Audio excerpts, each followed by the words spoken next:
উত্তোলন করতে প্রায় 6টা থেকে 7টা গ্রামের মানুষ এখানে ঘর উত্তোলন করতে এসেছি আমাদের হিন্দু জাগরণের পক্ষ থেকে।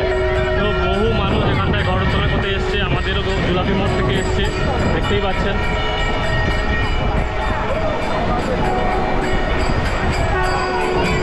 তো এই বিশেষ মুহূর্ত আপনাদের সঙ্গে শেয়ার করছি। আপনাদের প্রত্যেককে রামনবমীর শুভেচ্ছা, অভিনন্দন ও ভালোবাসা জানিয়ে আন্তরিক প্রীতি শুভেচ্ছা অভিনন্দন। সবাই আসবেন, আনন্দ উপভোগ করবেন, ভগবান নাম সংকীর্তন করবেন। প্রচুর মানুষ, আমাদের এই সংযোজনে প্রচুর মানুষ এসছে আজকে ঘর উত্তোলনের জন্য, দেখতেই পাচ্ছেন।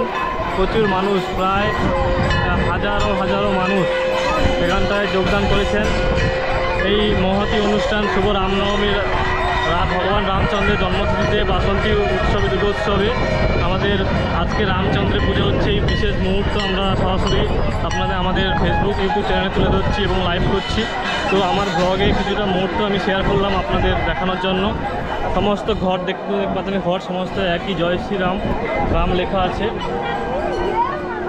এবং আমাদের এখানটায় মর্যাদা পুরুষোত্তম শ্রী শ্রী ভগবান রামচন্দ্রের পূজন ও বিরাট ধর্মীয় শোভাযাত্রা রামনবমী উদযাপন সমিতি সৌজন্যে হিন্দু জাগরণ মঞ্চ 4 বৈশাখ 1431 17/4/2024 বুধবার। দেখতেই পাচ্ছেন ধোপলাটের একটা ব্যানার আছে এবং এখানে প্রত্যেকটা ঘর উত্তোলনের জন্য এখান থেকে ঘর দেওয়া আছে।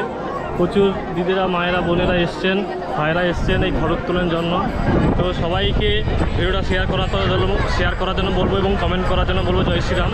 তো আজকে এই বিশেষ মুহূর্তে আপনারা সবাই আনন্দে উপভোগী, আনন্দে উৎফুল্ল হয়ে উঠুন, আনন্দে ভগবানের নাম সংকীর্তন করে ধর্মীয় কাজ করুন এবং প্রত্যেক সনাতন হিন্দু ভাই বোনেদের কাছে এই বার্তা পৌঁছে দেওয়ার জন্য অবশ্যই শেয়ার ও কমেন্ট করতে বলবো। জয় শ্রীরাম, জয় শ্রীরাম। আমাদের এই মাত্র ঘর প্রায় সমাপ্ত হলো।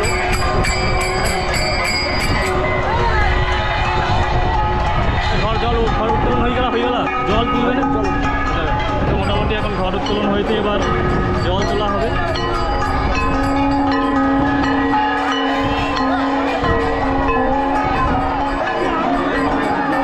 তো প্রচুর মানুষ, এই সর্বপ্রথম সাগরদ্বীপে সর্বপ্রথম এত মানুষ এখানটা ভিড় জমিয়েছেন, এত সনাতন হিন্দু ধর্মের জয়, এত মানুষ এসে উপস্থিত হয়েছেন, এটা ভালো লাগছে।